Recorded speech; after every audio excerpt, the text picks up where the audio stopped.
Hervé, vous êtes avec nous aujourd'hui. Qu'est-ce que l'équicoaching? Tu veux que je réponde? Tu veux répondre? Alors l'équicoaching, on a appelé ça équicoaching parce qu'il y a deux choses. La première, dans équi, c'est comme l'équilibre. Et trouver un équilibre avec les chevaux. Et donc le monde équin, le monde des animaux, a quelque chose de particulier. C'est cette capacité à nous renvoyer en miroir, en termes émotionnels, ce que l'on vit. Et le coaching, c'est des capacités de maïotique, donc de questionnement, pour permettre d'accoucher. Je trouve que cette combinaison des deux, accoucher de soi avec les chevaux, c'est formidable. Marc, qu'est-ce qui fait qu'aujourd'hui, ça t'a amusé de participer à cette journée? Est-ce qu'il y a du plaisir? C'est plus que du plaisir, c'est découverte personnelle. Okay. C'est aller approfondir des choses. Je suis dans le management de projet, dans des environnements extrêmes, complexes, industriels, sport extrême.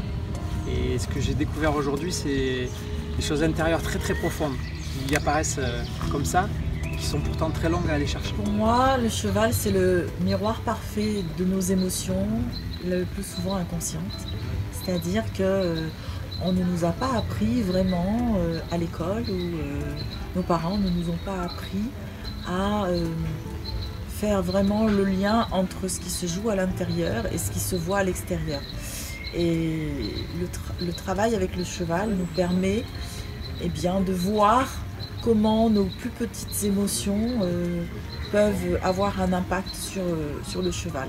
Cette journée, ça a été la communication avec un animal qui aujourd'hui est le reflet de ce que peut être une relation humaine. Et la façon dont cet animal, le cheval en l'occurrence, a pu répondre à ce que moi j'avais envie de lui faire faire.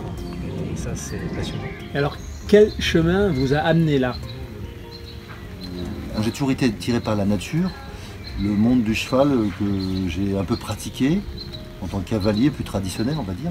Mais surtout, c'est le fait d'avoir une découverte avec un animal, le fait d'être dans un rapport avec l'autre. Et donc dès que j'ai découvert ça, dès que j'ai eu la chance de rencontrer quelqu'un qui s'appelle Jean-Loup Pégal, que je salue, qui m'a appris beaucoup de choses au regard des chevaux avec sa femme Anne.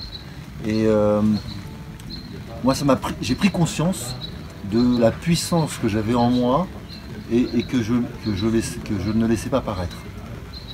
Et j'ai trouvé que c'était tellement simple, je dirais, à vivre, que j'ai eu envie à la fois de le faire pratiquer à tous mes coachs, puis ensuite de l'apprendre, puis ensuite de l'enseigner, puis ensuite de réinventer mes propres méthodes. Voilà, c'est parti de là.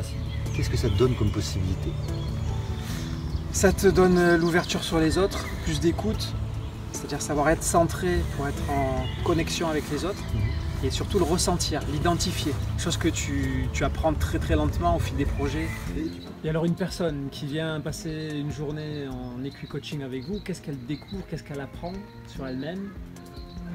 Elle se découvre dans un registre très différent, on la sort quelque part de sa zone de confort, puisqu'elle va se retrouver face à un animal, c'est pas habituel quand même d'être seule face à un cheval, sur lequel on ne monte pas, enfin que on va pas prendre une position dominante, on va établir un autre style de contact, et du coup le rapport est très différent, donc il va falloir qu'elle sorte quelque chose d'elle, qu'elle surpasse son appréhension, qu'elle aille au-delà un petit peu de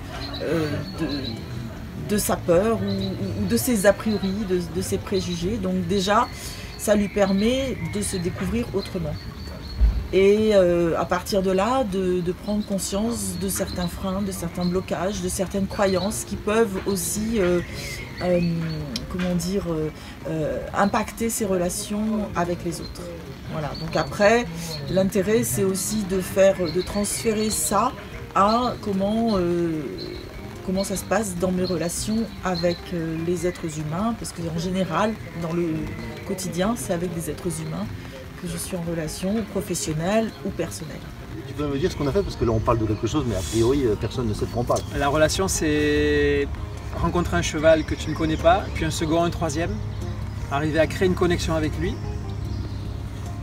arriver à le faire venir vers toi, puis arriver à le faire bouger, tout ça sans le monter, sans le toucher, et grâce à l'énergie intérieure et la volonté de transmettre ça, pour que l'animal se mette en mouvement et soit en accord avec soi.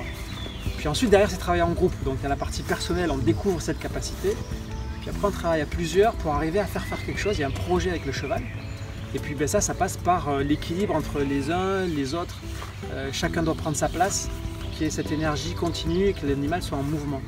Ça c'est passionnant. J'ai un autre credo aussi, qu'on pratique tous les deux, mais moi c'est presque le credo de ma vie aujourd'hui, c'est comment on se développe avec la joie. Et ce qui est formidable avec tous les animaux, c'est que dès qu'on est en joie, on va lâcher en fait beaucoup de choses qui sont du cérébral, et on va juste vivre avec le cœur. Et les chevaux, c'est le signal qu'ils comprennent tout de suite. S'il y avait qu'un mot ou qu'une phrase pour qualifier cette journée pour toi? Enrichissement personnel, écoute et beaucoup de plaisir, surtout beaucoup de plaisir. Moi, ce qui m'intéresse, c'est de vivre une expérience et que cette expérience me permet de vivre autre chose ensuite. Et cette relation qui est presque symbiotique à ce moment-là se produit tout de suite. Je sais pas, aujourd'hui, au moins 10 fois où j'ai vu des choses particulières qui sont nouées juste parce que l'harmonie est née, juste parce que la joie est née, juste parce que la paix est née. À ce moment-là, paf, le cheval était présent et il se passait quelque chose avec le groupe ou avec l'individu qui a laissé poindre ça de lui-même. Et c'est des fois malgré soi. Je trouve ça hyper top, c'est quand c'est pas contrôlé. Merci Hervé, merci Sylvie. Merci. Avec grand plaisir. Salut.